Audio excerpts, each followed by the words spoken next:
Vivian, Sheila, Marianne, Beth, and Marcy are all equally dead, but by the standards of the pro-choice movement, Marcy's death is the only one that matters. This is Christina with the Sisyphean Journal, and today is December 29th.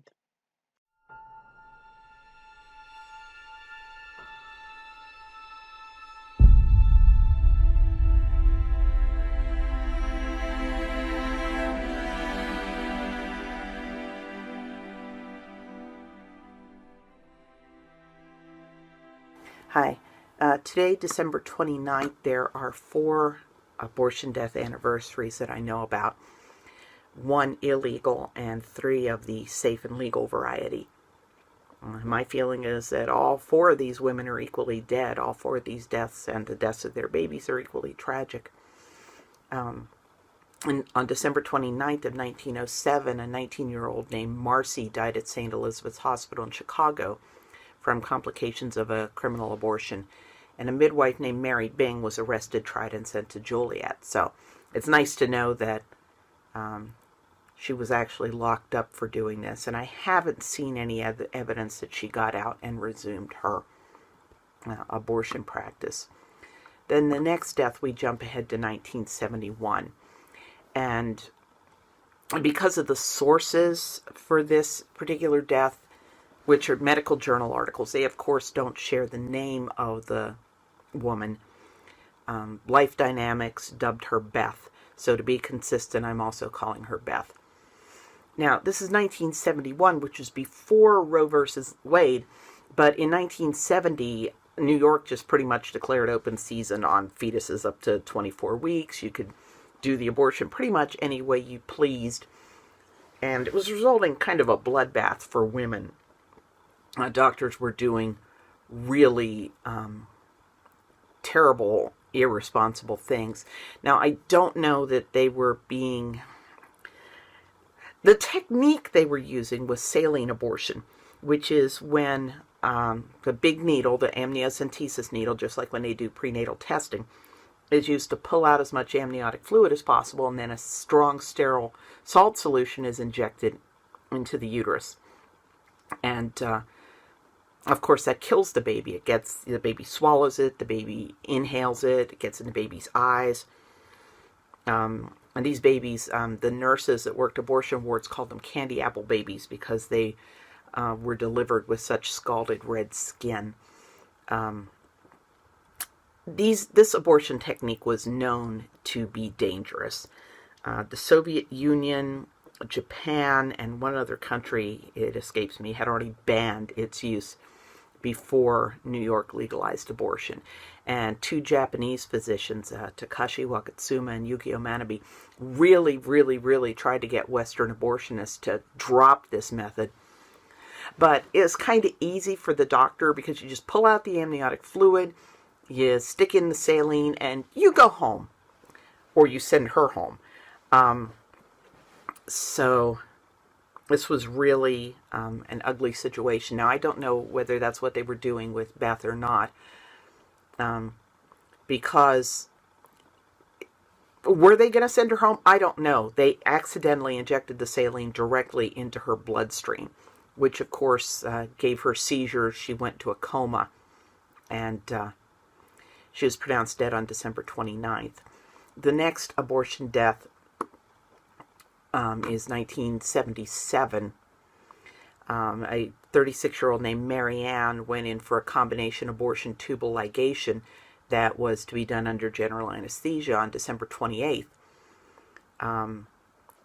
And something went wrong. She suffered several cardiac arrests, was put in the intensive care unit, and she died the next day, December 29th.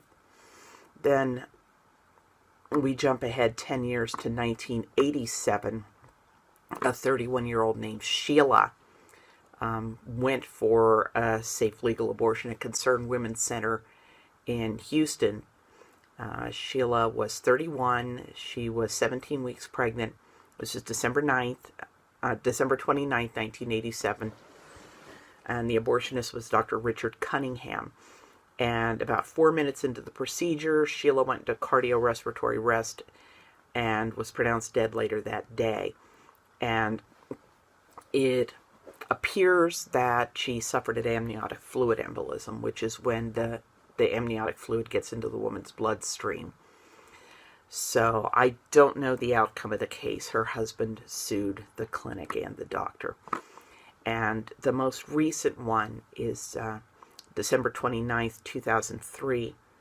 And that's a 22-year-old named Vivian, who, like Holly Patterson, got abortion drugs at a Planned Parenthood. Vivian had been given the drugs on December 23rd at the Costa Mesa Planned Parenthood, and then she died of sepsis. And these deaths, it's kind of hard to make a judgment call of how much blame to put on Planned Parenthood. Now, it was well known already at that point that massive hemorrhage was a risk. Can't remember her name.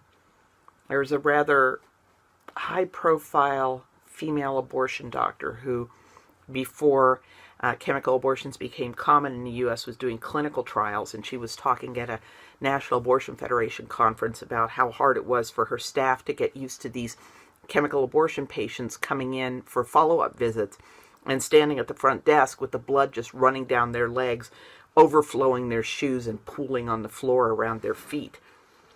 So, that's not an unheard of amount of bleeding. So, I already got some issues with Planned Parenthood making so free with these chemical abortions. But she actually died of sepsis.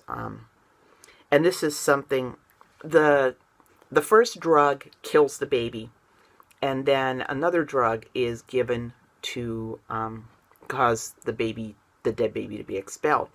And typically, you place that medicine between your cheek and gum and let it dissolve in your mouth. This, though, can cause some nausea and sometimes vomiting. And to prevent that, Planned Parenthood had a protocol where they'd give it as a vaginal suppository. But for some reason, this was causing rapid onset fatal infections in otherwise healthy young women. I don't know if Planned Parenthood stopped using the vaginal medicine and went to putting it inside the cheek or not. And there were some other infections in the Los Angeles area. Chanel and Oriane.